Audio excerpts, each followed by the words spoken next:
మరి రాని వాళ్ళని మీరు ఎవరన్నా అడిగారా? ప్రభు గొప్ప దేవుడు అండి. ఆయన ఆశీర్వాదం ఎప్పుడు ఎవరి మీదకి ఎలా వస్తుందో తెలియదు. మనం ఆయన యొద్దకు వచ్చినప్పుడల్లా పౌలు గారు అంటున్నారు, ఆయన యొద్దకు వచ్చేవారు అంటే మనమే. ప్రభు ఉన్నాడని ఎవరికైనా గుర్తుందా ఈ వాక్యం? అడిగిన వారికి ఫలము దయచేయువాడని నమ్మాలి కదా అని పౌలు గారు అంటూ ఉన్నారు. దేవునికి స్తోత్రం, హల్లెలూయా. నమ్మి ఆయన వద్దకు వచ్చినట్లయితే ప్రభు ఏం చేస్తాడు? కంపల్సరిగా ఆయన చెయ్యి విడిచిపెట్టడు. గత కొన్ని నెలలుగా నేను చూస్తూ ఉన్నాను ఆయన ఎలా పోషిస్తూ ఉన్నాడు. సిటీలో విలియం గారికి తెలుసు స్టోరీ, మా స్టోరీ. పాస్టర్ గారికి ఇంకా కొంచెం లోతుగా తెలుసు మా స్టోరీ. ఇదిగోండి, ఈ షర్టు బాగుందా? ఇది కూడా గిఫ్టే. ఎవరు ఇచ్చారు? పాస్టర్ గారి ద్వారా దేవుడే ఇచ్చాడు, జాన్ గారి ద్వారా. వారు గొప్ప అని అంటే నేను ఒప్పుకోను. వారి వెనక ఉండి నా కొరకు కార్యం చేస్తున్న దేవుడు గొప్ప దేవుడు. మనం ఎప్పుడైతే ఆయన యొద్ద నమ్మకంగా ఉంటామో మీరు ఎక్స్పెక్ట్ చేయరు. ఆయన నన్ను ఎట్లా తీసుకెళ్ళాడు తెలుసా? అయ్యా బయటికి వెళ్ళొద్దాం రండి, అసలు మంచి ఏదో పని ఉంది అన్నట్టుగానే తీసుకెళ్ళారు. అక్కడ బెంచ్ సర్కిల్ దగ్గర అన్నారు, అక్కడ తీసుకెళ్ళిపోయారు. అయ్యా ఎందుకయ్యా, అసలు కారణం ఏమైనా ఉందా? ఏం అకేషన్ ఉంది? నో. దేవుడు ఇస్తే అలాగున ఇస్తాడు. ఎవరికి ఇస్తారయ్యా అంటే ఆయన యొద్ద నమ్మకంగా ఉన్నవారికి. కోర్స్ నేను ఇప్పుడు ఆయన దగ్గర నమ్మకంగా ఉండొచ్చు, కొన్ని సందర్భాల్లో నేను ఉండక పోవచ్చు. కానీ ఒక విశ్వాసిగా, దేవుని బిడ్డగా నేను 100లో 99% ఆయనకు విశ్వాసంగా ఉండడానికి ప్రయత్నం చేస్తాను. ఎందుకంటే అది నేను దేవునికి ఇచ్చిన కమిట్మెంట్. అంటే మీరు తొందరగా హెల్ప్ చేయాలా. నేను దేవునికి ఇచ్చిన నిబంధన, వాగ్దానం. నేను దేవునికి వాగ్దానం ఇచ్చాను, అయ్యా నేను నీ దగ్గర నమ్మకంగా ఉంటాను. బాప్తిసం తీసుకునేటప్పుడు పాస్టర్ గారు మీతో కొన్ని మాటలు చెప్పిస్తారు. ఏ మాటలు చెప్పేస్తారు? విజయ్ అని నేను, మేరీ అని నిన్ను అని చెప్పేస్తారా? ఇది మొదలుకొని ఇట్లా అని చెప్పేస్తారా? మరేం చెప్పేస్తారు? బాప్తిసం తీసుకున్న వాళ్ళ చేతులు ఎత్తండి ఒకసారి. మీ ప్రమాణాలు మీకు గుర్తున్నాయా? నా జ్ఞాపకం చేయండి. మీరు ఇంకా ప్రమాణాల్లోకి రాలా, ఎప్పుడు వస్తారో తెలీదు. తెల్లంటికులు వచ్చేదాకా మాత్రం ఉండొద్దమ్మా దయచేసి. మీరే దేవునికి స్తోత్రం తెలియజేద్దాం. హల్లెలూయా. ఏం చెప్తారు? పాత జీవితాన్ని వదిలిపెట్టేయాలి. అసలు మెయిన్ ఏంటంటే దేవునికి విశ్వాసంగా ఉంటావా అని అంటే మీరేమంటారు? అవునయ్యా అంటారా, అంటారా? అవునయ్యా అని అంటే కుదరదు. ఉంటాను అని చెప్పాలి, అది ప్రమాణం చేసినట్టు. అని అంటే కుదరదు. రెండవది, సంఘానికి విశ్వాసంగా ఉంటావా? ఉంటాను. మొదట విశ్వాసి నూతన జీవితాన్ని పొందుకున్న తర్వాత దేవునికి విశ్వాసంగా ఉండాలి. రెండవది సంఘానికి విశ్వాసంగా ఉండాలి. ఈ 2 పాయింట్స్ మనం దేవునికి ఇచ్చిన కమిట్మెంట్, వాగ్దానం, ప్రమాణం చేసాం. పాత జీవితాన్ని వదిలిపెట్టారో లేదో మనకు తెలుసు. అమ్మా కొత్త జీవితంలో ఉన్నాం, ఇది మనకు ఒక నూతన జీవితమే. ఈ జీవితం ఇచ్చిన దేవునికి ఒక కమిట్మెంట్ ఇచ్చారు. అదేమిటంటే మొదట దేవునికి విశ్వాసంగా ఉంటాను, రెండవది సంఘానికి విశ్వాసంగా ఉంటాను. దేవునికి విశ్వాసముగా ఉంటే ఆయనలో ఉన్న సుగుణాలన్నీ మనం పొందుకుంటాం. సంఘానికి విశ్వాసంగా ఉంటే ఏం జరుగుతుంది? ఇది ఒక పెద్ద క్వశ్చను. సంఘానికి విశ్వాసంగా ఉంటే ఏం జరుగుతుంది? చెప్పండి. సంఘానికి విశ్వాసంగా ఉన్న వారు దేవుని రాజ్యభారాన్ని మోసేవారిగా ఉంటారు కాబట్టి దేవుని రాజ్యంలో ఉంచబడిన ఆశీర్వాదాలన్నీ కూడా ఏమవుతాయి? ఆ భారాన్ని మోసేవారికి అందుతాయి. దేవునికి స్తోత్రం. హల్లెలూయా, హల్లెలూయా. ఈ రోజున మనం మొదటి ఆదివారం చాలామంది ఆబ్సెంట్ అయ్యారు. మీరు ఇళ్ళకు వెళ్ళిన తర్వాత ఎవరు రాలేదో కనుక్కోండి, ఎందుకు రాలేదో కనుక్కోండి, అంత ఇబ్బంది ఏముందో కనుక్కోండి. మీ వలన అయితే చాలా సాఫ్ట్గా వార్నింగ్ ఇవ్వండి. ఎలా ఇవ్వాలి? వార్నింగ్ అంటేనే గట్టిగా ఇచ్చేది. రావడం వీలైనంత త్వరగా సౌమ్యంగా వాళ్ళని ఏం చేయాలి? హెచ్చరించగలగాలి. దేవునికి స్తోత్రం తెలియజేద్దాం. హల్లెలూయా. ఈ మొదటి ఆదివారం రోజు ఇక్కడ ఏం జరుగుతుంది? ఎవరైనా సాయం చేస్తారా? అయ్యగారికి నాకు తప్పదన్నట్టు ఆయనే మాట్లాడుతున్నారు, మీరు మాట్లాడట్లేదు. బల్లారాధన జరుగుతుంది. బల్లారాధన ఎందుకు తీసుకుంటున్నా ఎవరికైనా తెలుసా? రక్షింపబడి 10 సంవత్సరాలు అయిన వాళ్ళు ఉన్నారు, 15, 20, 30 సంవత్సరాలు అయిన వాళ్ళు కూడా ఉన్నారు, 40, 50 సంవత్సరాలు వచ్చిన వాళ్ళు కూడా ఉండవచ్చు, నాకు తెలీదు. ఇన్ని సంవత్సరాలుగా ప్రతి నెల మొదటి ఆదివారం బల్లారాధన మనం తీసుకుంటా ఉన్నాం. ఎందుకు తీసుకుంటా ఉన్నాం?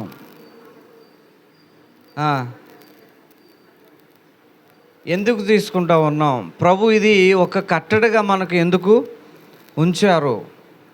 ప్రభు దీన్ని మీరు తప్పకుండా చేయాలని ఎందుకు ఒక ఆజ్ఞలాగా మన ముందు ఉంచారు?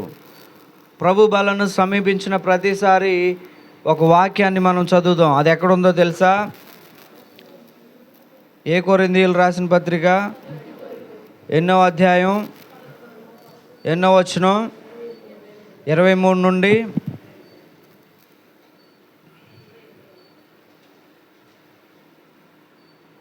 ఒకసారి చదువుదామా?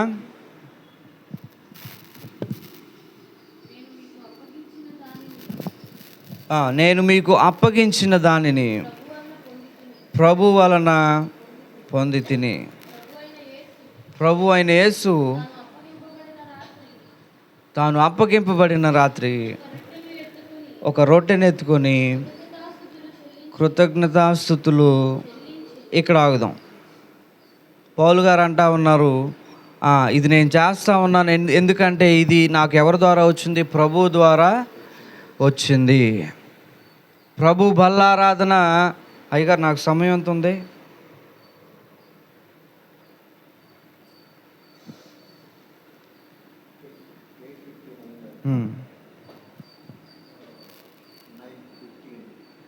(9:15). ఓకే. పౌలు గారు చెప్తా ఉన్నారు, ఇది నేను ప్రభువు నుండి పొందుకున్నాను. ఇప్పుడు మీరు కూడా ఏం చేయాలి? దీన్ని మీరు కూడా పాటించాలి. ఎందుకు పాటించాలి? ఎందుకు ప్రభు చెప్పారు? మొదటగా ఆయన చెప్తా ఉన్నాడు, ఆ రోజు రాత్రి ప్రభు ఏం చేశారు? ఒక రొట్టె ఎత్తుకొని దానిని దాన్ని ఏం చేశారు? కృతజ్ఞతాస్తుతులు చెల్లించారు. దేవునికి స్తోత్రం. హల్లెలూయా. ప్రభు బలను సమీపించినప్పుడల్లా మనం ఏం చెల్లించాలి? ఆయనకి కృతజ్ఞత చెల్లించాలి, స్తుతులు చెల్లించే వారిగా ఉండాలి. ఈ కృతజ్ఞతా భావం లేని వారు దేవునిని ఏం చేస్తారంటే నిర్లక్ష్యము చేసేవారిగా ఉంటారు. కృతజ్ఞతా భావం లేనివారు సంఘానికి, సహవాసానికి ఉపయోగకరంగా ఏనాడు కూడా ఉండే స్థితిలో ఉండరు. ఎవరైతే కృతజ్ఞతా భావం కలిగిన వారు ఉంటారో అది వారికి మేలు, సంఘానికి మేలండి. దేవుడు నాకు ఈ రక్షణనిచ్చారు కాబట్టి నేనేం చేయాలి? తిరిగి ఈ రక్షణను వేరే వారికి అందించాలి. అది కృతజ్ఞత చూపించగలగడం అంటే. ఎవరైనా వచ్చి మీకు గిఫ్ట్ ఇస్తారు. గిఫ్ట్ ఇచ్చినప్పుడు మీరేం చెప్తారు? సింపుల్గా ఇంగ్లీష్లో చెప్పండి, నాకు తెలుసు కొద్దిగా ఇంగ్లీషు. ఏం చెప్తారు? Thank you very much for the gift. మరి నీకు దేవుడిచ్చిన రక్షణను బట్టి ఎప్పుడైనా కృతజ్ఞతాస్తుతులు చెల్లించావా దేవునికి? అనేక మార్లు మన ప్రార్థనలో ఒక విషయాన్ని జ్ఞాపకం చేసుకోవాలి. అయ్యా, ఈ రక్షణ నాకు ఇచ్చినందుకు నీకు కృతజ్ఞతాస్తుతులు చెల్లిస్తూ ఉన్నాను. దావీదు తన రాసిన అనేకమైన కీర్తనలో ఆయన ఏమంటాడో తెలుసా? దేవునికి కృతజ్ఞతాస్తుతులు చెల్లించండి, కృతజ్ఞతాస్తుతులు చెల్లించండి. ఎందుకంటే ఆయన ప్రజలు ఏం చేయాలంటే ఆయనకు కృతజ్ఞతాస్తుతులు చెల్లించే వారిగా ఉండాలి. మనం అర్పించే బలులు ఆయన ఆశించటం లేదు, ధనాన్ని ఆశించటం లేదు, మన పరపతిని ఆయన ఆశించటం లేదు, మన దగ్గర నుండి ఏది కూడా ఆయన ఆశించటం లేదు. ఒకటే ఒకటి ఆశిస్తూ ఉన్నాడు. అదేమిటంటే ఆయన ఎడల కృతజ్ఞత భావాన్ని కలిగి ఉండాలి, కృతజ్ఞతాస్తుతులు చెల్లించే వారిగా ఉండాలి. ఏ పని చేసినా, దేవుని యొద్ద నుండి ఏది పొందుకున్నా, ఏ కార్యము పొందుకున్నా, ఏ ఆశీర్వాదము పొందుకున్నా నీవు కృతజ్ఞతాస్తుతులు ఆయనకు చెల్లించే మనసు కలిగి ఉండాలి. పౌలు గారు ఇంకా ఈ గోసాన్, నేను ఇంకా ముందుకు వెళ్ళిపోతాను, ఆయన అంటా ఉన్నాడు, ఆయన కృతజ్ఞతాస్తుతులు చెల్లించాడు. రొట్టెను పట్టుకొని, రొట్టెను ఎత్తుకొని తినే ఆహారము కూడా ఎక్కడి నుండి వస్తూ ఉంది? ఎక్కడి నుండి వస్తూ ఉంది? దేవుని దగ్గర నుండే. ఎక్కడి నుండి ఏమన్నా వస్తూ ఉందా తెలుసా? ఎక్కడి నుండి వస్తుందండి మనకి? లేదు. కష్టపడితే వస్తుందన్న భావన ఉందేమో, అది కంప్లీట్గా తుడిచేయండి. గత కొన్ని నెలలుగా నేను కష్టపడిందే లేదు, కానీ నేను ఏ రోజు కూడా పస్తు ఉండలేదు, ఏ రోజు కూడా ఏది కూడా కొదువయ్యి నాకు ఉండలేదు. కారణం ఏమిటంటే నేను పిచ్చుకల కన్నా ఆయన దృష్టిలో శ్రేష్టమైన వాడిని. మనమందరము కూడా ఆయన దృష్టిలో ప్రత్యేకమైన శ్రేష్టత కలిగిన బిడ్డలమే. అందుకే ఆయన బిడ్డలమైన మన జీవితాల్లో ఏది కూడా ఆయన కొదువ చేయడు. ఆహారమే కానివ్వండి, ఆరోగ్యమే కానివ్వండి, ఆశీర్వాదమే కానివ్వండి, ప్రతి విధములైన ఆయన కార్యాలే కానివ్వండి, ఆయన మనకు ఏది కూడా కొదువ చేయడు. ఎప్పుడు చేయడు? నీవు కృతజ్ఞతా భావము, కృతజ్ఞతాస్తుతులు చెల్లించినప్పుడు. దేవునికి స్తోత్రం తెలియజేద్దాం. హల్లెలూయా, హల్లెలూయా. ఆ తర్వాత చదవండి, కంటిన్యూ. దానిని విరిచి, ఇది మీ కొరకైన నా శరీరము. ఇక్కడ ఆగుదాం. ఏం చేయాలి ఇప్పుడు? ఏం చేయాలి? రెండవదిగా ఆయనను మనము ఏం చేయాలి? జ్ఞాపకము చేసుకోవాలి. హల్లెలూయా, హల్లెలూయా. కీర్తనలు 77వ కీర్తన 1 నుండి 12 వచనాలు చదివినట్లయితే ఒక విషయాన్ని మనం గమనిస్తాం.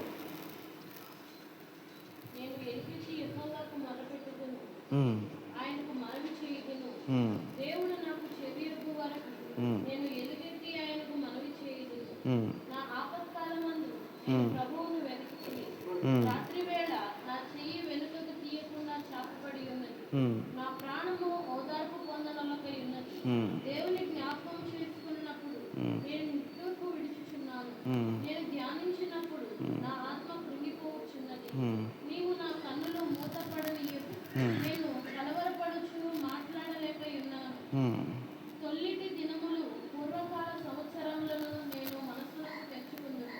నేను పాడిన పాట రాత్రియందు జ్ఞాపకం చేసుకుందును. హృదయమున ధ్యానించుకుందును. దేవా, నా ఆత్మ నీ తీర్పు మార్గము శ్రద్ధగా వెదకెదను. ప్రభువు నిత్యము విడనాడున, ఆయన ఇంకెన్నడను కటాక్షింపడా. ఆయన కృప ఎన్నటికీ లేకుండా మానిపోయిన, ఆయన సెలవిచ్చిన మాట తరములకును తప్పిపోయిన. దేవుడు కటాక్షింప మానెన, ఆయన కోపించి వాత్సల్యత చూపకుండునా. కంటిన్యూ కొద్దిగా.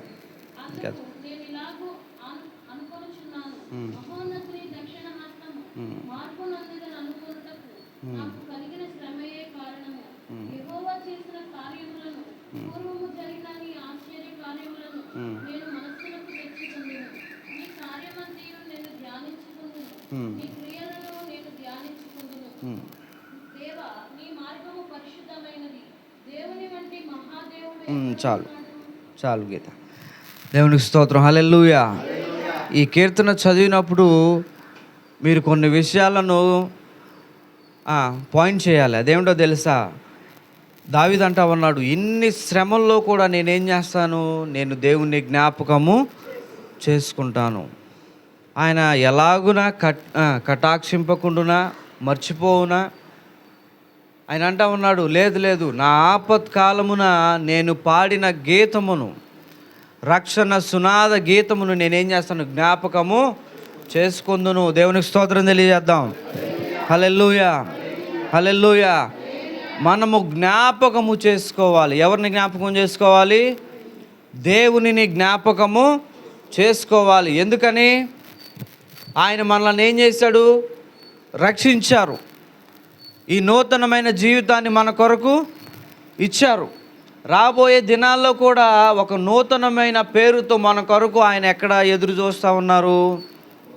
పరలోకంలో ఎదురు చూస్తూ ఉన్నారు. ఎవరైతే ఆయనను మర్చిపోకుండా ఉంటారో, ఎవరైతే ఆయన మార్గములను మర్చిపోకుండా ఉంటారో, ఎవరైతే వారిని ఎట్టి రీతిగా దేవుడు ఉన్నత స్థితికి తీసుకొని వచ్చారో, ఆ విషయాలను మర్చిపోకుండా ఉంటారో, వారి కొరకు దేవుడు ఎదురు చూస్తూ ఉంటాడు ఒక నూతనమైన పేరుతో. దేవునికి స్తోత్రం. హల్లెలూయా. ఎంతోమందిని మనం చూసాం, కన్నులారా చూసాం. బాప్తిసం తీసుకున్న సంవత్సరం లోపే ఏమైపోయారు? మరలా లోకంలోనికి వెళ్ళిపోయారు. లేదా? చూడలేదా మీరు ఎవరైనా? మా సంఘంలో నేను చూశాను, ఒక వ్యక్తి ఉన్నాడు, రక్షణ పొందాడు. సంవత్సరం లోపే ఏమైపోయాడంటే మరలా వ్యసనాలకు వదులుకోలేక దానికి బానిస అయిపోయి లోకంలోనికి వెళ్ళిపోయాడు. ఇప్పుడు ఎలా నడుస్తున్నాడో తెలుసా? చంకలో ఒక కర్ర వచ్చేసింది, 3 కాళ్ళ వాడైపోయాడు. ఎందుకు పనికిరాని వాడుగా ఉన్నాడు. మనం దేవునిని జ్ఞాపకం ఉంచుకున్నట్లయితే ఆయన మనలను కూడా జ్ఞాపకం చేసుకుంటాడు. ఎప్పుడు? ఆపత్కాలములో జ్ఞాపకము చేసుకుంటాడు. దావీదు అంటా ఉన్నాడు, ఆయన కోపపడిన వాత్సల్య చూపించకుండా ఉంటాడా? ఆయన అర్థం ఏమిటంటే ఆయన దగ్గరకు తీసుకోకుండా ఉండడు, ఆయన ఆదరించకుండా ఉండడు. ఆయన ఎలాంటి దేవుడు అంటే, మన దేవుడు ఎలాంటి వాడంటే, ఆయన కార్యాలను జ్ఞాపకం చేసుకున్న వారిని, ఆయనను జ్ఞాపకుంచుకున్న వారిని ఎన్నటికీ కూడా మరిచే దేవుడు. ఆయన అంటా ఉన్నాడు, చూడు నిన్ను నా అరచేతులలో, ఎందుకంటే ఆ అరచేతితోనే నిన్ను నన్ను కూడా ఆయన సృష్టించారు, రక్షించారు. దేవునికి స్తోత్రం. హల్లెలూయా. ఇంకా మనం ముందుకు వెళ్ళిపోదాం. అది కంటిన్యూ చేయండి. 1 కొరింథీయులకు రాసిన పత్రిక. నన్ను జ్ఞాపకం చేసుకొనుటకై దీనిని చేయుడి. ఆ ప్రకారమే భోజనమైన పిమ్మట ఆయన పాత్రను ఎత్తుకొని, ఈ పాత్ర నా రక్తము వలనైన క్రొత్త నిబంధన. దేవునికి స్తోత్రం. హల్లెలూయా. మనకి ఎన్ని నిబంధనలు ఉన్నాయి? ఎన్ని నిబంధనలు ఉన్నాయి బైబిల్లో? 2 ఉన్నాయా, 3 ఉన్నాయా? 2 ఖచ్చితంగా చెప్తా ఉన్నారుగా. ఇంకా దీనిలో మార్పు చేర్పు ఏం లేదుగా. ఒకటేంటి? పాత నిబంధన. రెండవది క్రొత్త నిబంధన. మరలా ఈ వాక్యంలో ఏముంది?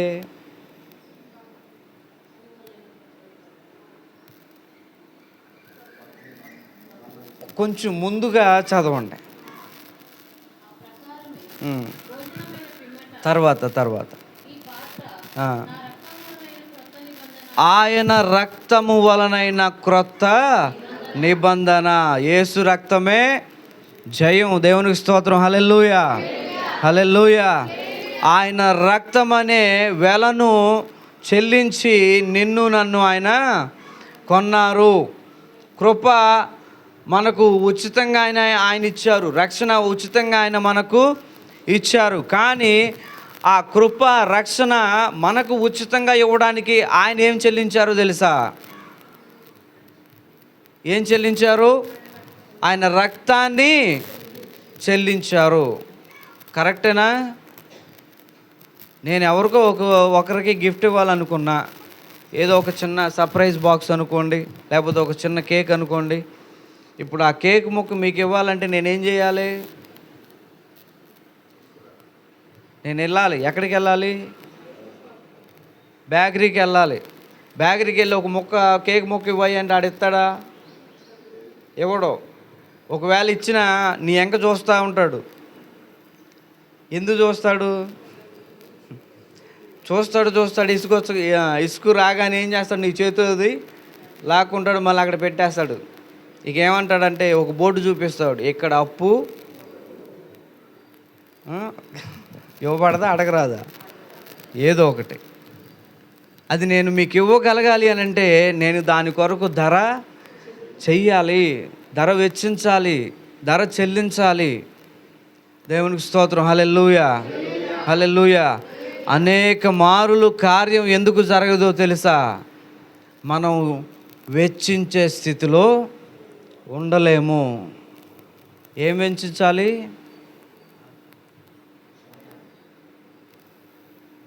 ఏం వెచ్చించాలండి? మన కంటెంట్లోనే మాట్లాడుకుందాం. మన సమయాన్ని ఆయన కొరకు వెచ్చించగలగాలి. ఎన్ని పనులున్నా సరే, నో ఆరాధనకి ఇది సమయం కాబట్టి ఈ పని నేను మరలా చేసుకుంటాను, లేకపోతే రేపు చేసుకుంటాను ఈ పని. ఇది ఆరాధన సమయం. ధనాన్ని వెచ్చించగలగాలి. అపోస్తలులు సంఘ స్థాపనలో ఉన్నప్పుడు, సువార్తను విరివిగా ప్రకటిస్తూ ఉన్నప్పుడు అందరూ కూడా, విశ్వాసులందరూ కూడా తమకు ఉన్నదంతా కూడా అమ్మి ఎక్కడ తీసుకొచ్చి పెట్టారో తెలుసా? అపోస్తలుల చేతిలో. అవునా అమ్మా? నేనేదో అన్నాను, మీరు అంటారేంటి? వాళ్ళు ఎక్కడ తీసుకొచ్చి పెట్టారో తెలుసా? అపోస్తుల లేకపోతే బాగుంది. వాళ్ళ చేతిలో పెట్టలా. ఎక్కడ పెట్టారు? పాదాల చెంత పెట్టారు. వారు ఒక సీక్రెట్ని కనుగొన్నారు, ఒక రహస్యాన్ని వాళ్ళు తెలుసుకున్నారు. అదేమిటంటే, ఇహలోకములో ఉండే ధనము కంటే పరలోకములో ఉండే ధనము మనకు ముఖ్యం కదా. ప్రభువారు అదే కదా మనకు చెప్పింది. నీవు ఇక్కడ వెచ్చించలేకపోతే అక్కడ కూడా నువ్వు వెచ్చించే స్థితిలో ఉండవు. ఇక్కడ నీవు వెచ్చించలేకపోతే నీవు ప్రతిఫలాన్ని పొందుకునే స్థితిలో కూడా ఉండవు. దేవునికి స్తోత్రం. హల్లెలూయా, హల్లెలూయా. మనము ఇచ్చి ఆయనను ఏం చేయాలట? శోధించాలట. ఎందుకంటే ఆయన మన కొరకు ఏం చిందించారండి? రక్తాన్ని చిందించారు. మన కొరకు మన కొరకు సిద్ధపరిచిన ప్రతి దాని నిమిత్తము కూడా ఆయన శ్రమ పడ్డారు సిలువలో. అందుకే ప్రభువారు అంటున్నారు, ఇది నా రక్తము వలన కలిగిన క్రొత్త నిబంధన, మీరు జ్ఞాపకం ఉంచుకోవాలి. దేవునికి స్తోత్రం. హల్లెలూయా. ఆ తర్వాత చదువుదాం. మరలా ఆయన అంటా ఉన్నాడు, ఎవరిని జ్ఞాపకం చేసుకోవాలి? ఇది రెండవసారి. మొదట ఏం చేయాలి? బ్రెడ్, రొట్టెను తినినప్పుడు ఆయనను మనము జ్ఞాపకం చేసుకోవాలి. పాత్రలో ఉన్నది తాగినప్పుడు మనం ఆయనను జ్ఞాపకము చేసుకోవాలి. ఇది నూతన నిబంధన. ఆయన రక్తము వలన కలిగిన క్రొత్త నిబంధన. తర్వాత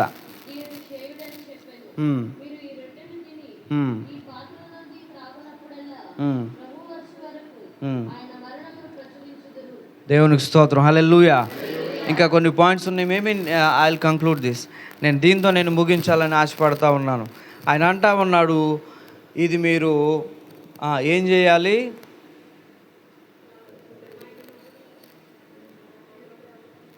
చివరి మాట, నేను వచ్చు వరకు ఆయన మరణమును ప్రచురించాలి. దేవునికి స్తోత్రం. హల్లెలూయా, హల్లెలూయా. ఇంగ్లీష్లో ఒక మాట ఉంది, ప్రొక్లెయిమ్. ప్రొక్లెయిమ్ అంటే ఏమిటో తెలుసా? ఎత్తి పట్టి చెప్పడం, ప్రకటించడం. ఎప్పటి వరకట? ఆయన వచ్చే వరకు. ఏం ప్రకటించాలి? మీరు మాట్లాడాలి. ఏం ప్రకటించాలండి? ఇంకా మనం ఏం ప్రకటించాలి?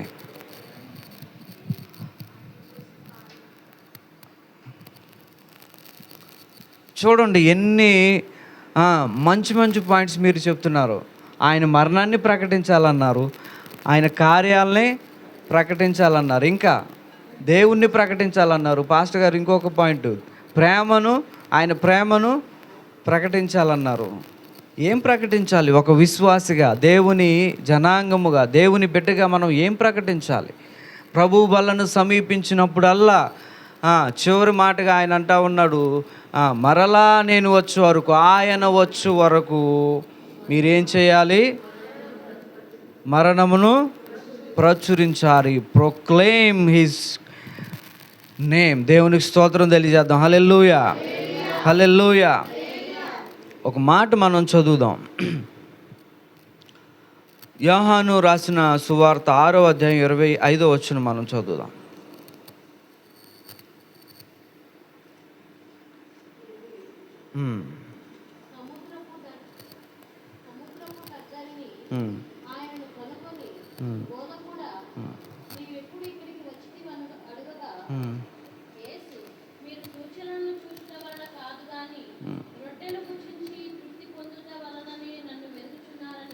మీతో నిశ్చయముగా చెప్పుచున్నాను, క్షయమైన ఆహారము కొరకు కష్టపడకుడి గాని నిత్య జీవము కలుగజేయు అక్షయమైన ఆహారము కొరకు కష్టపడుడి.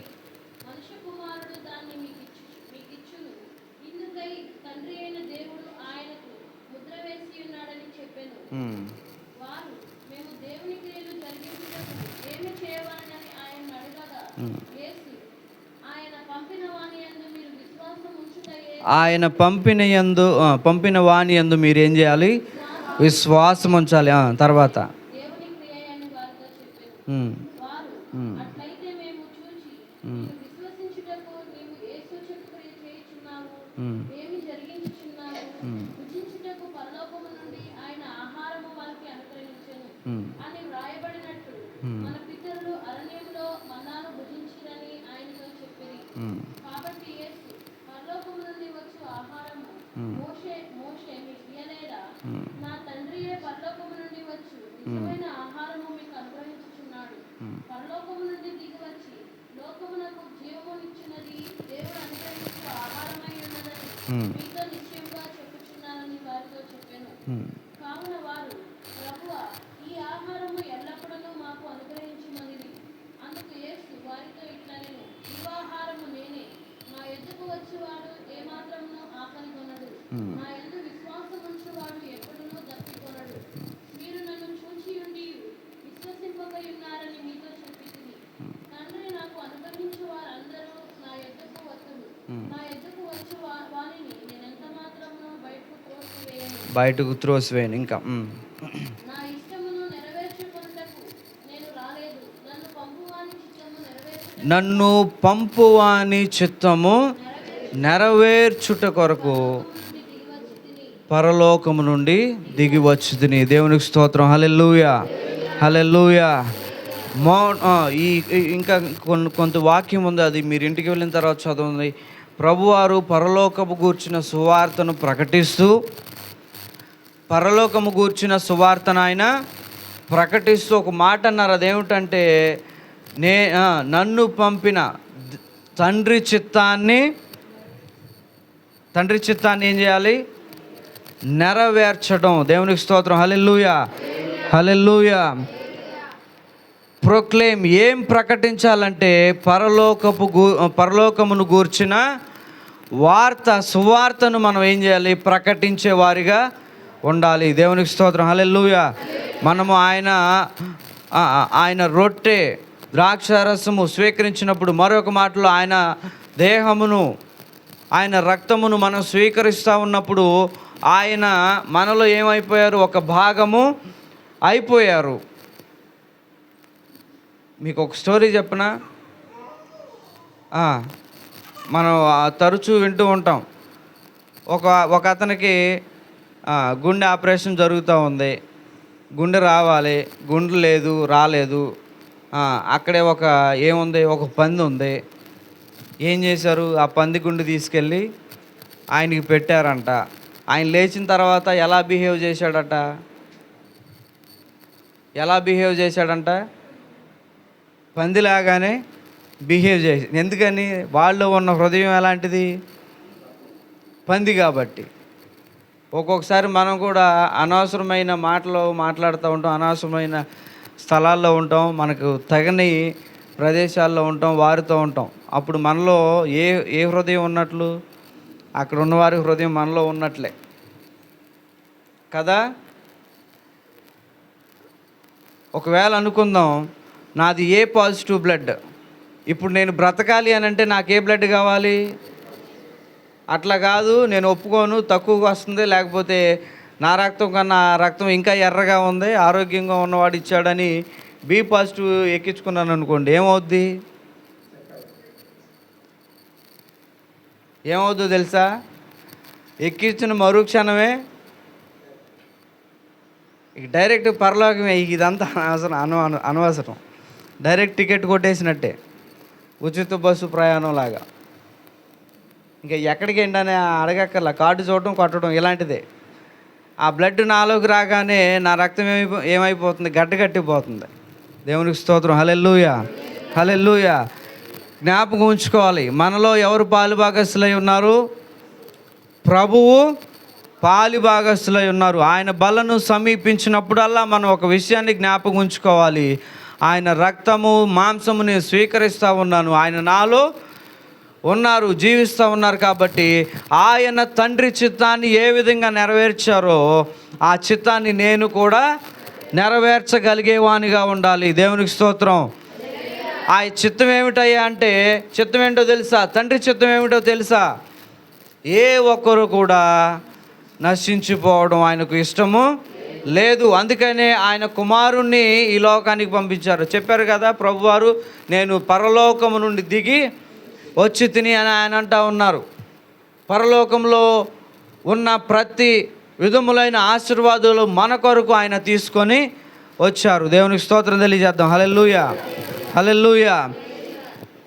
ప్రభువారు చేసిన 33.5 సంవత్సరాల పరిచర్యలో ఆయన చేసిందల్లా ఒకటి, అదేమిటంటే ఆయన తండ్రి చిత్తాన్ని నెరవేర్చారు. అట్ ద సేమ్ టైం అదేవిధంగా ఆయన పరలోకమును గూర్చిన సువార్త ప్రకటించారు.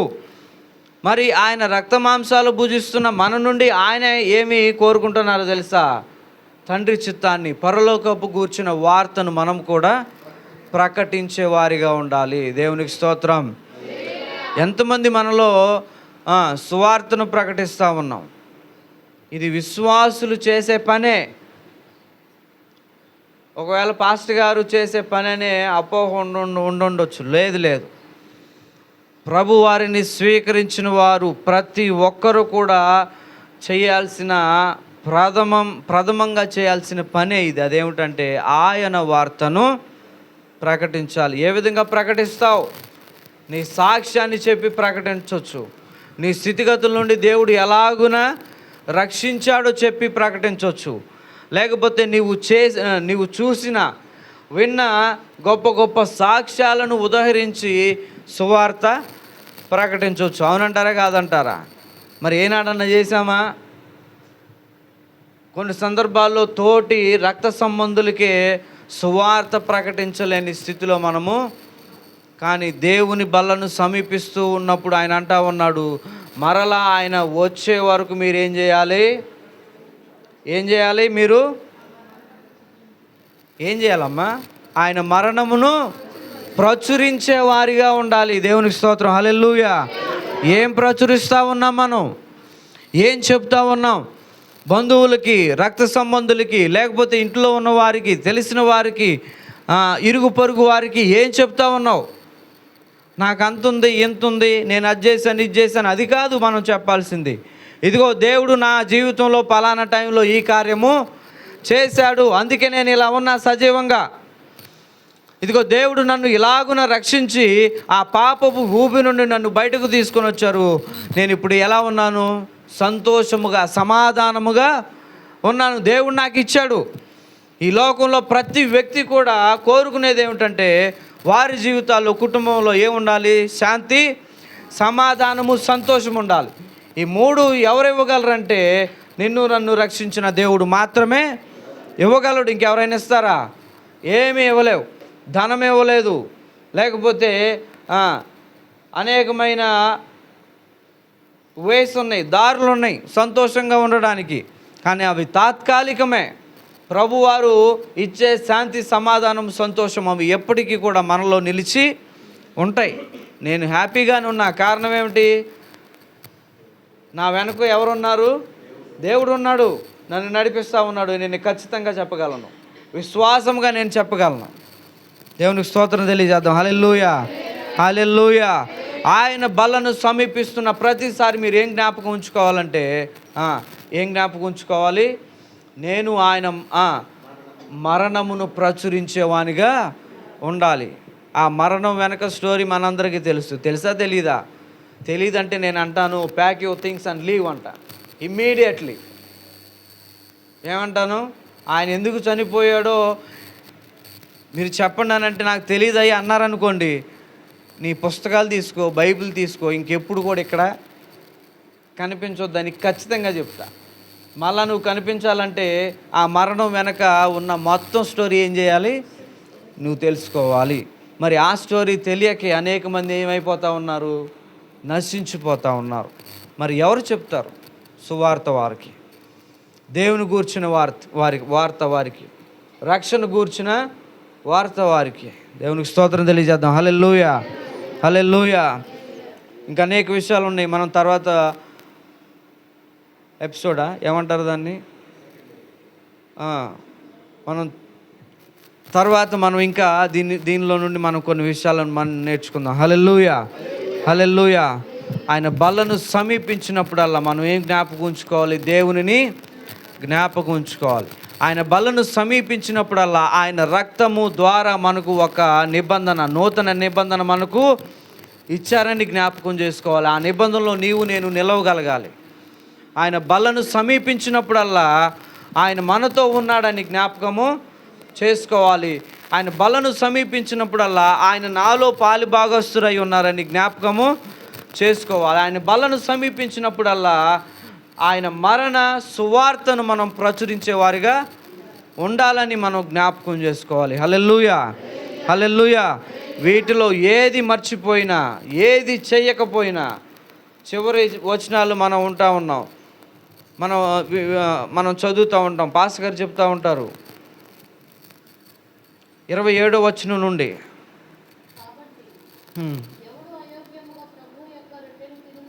ఎవడు అయోగ్యముగా ప్రభు బలను సమీపిస్తాడో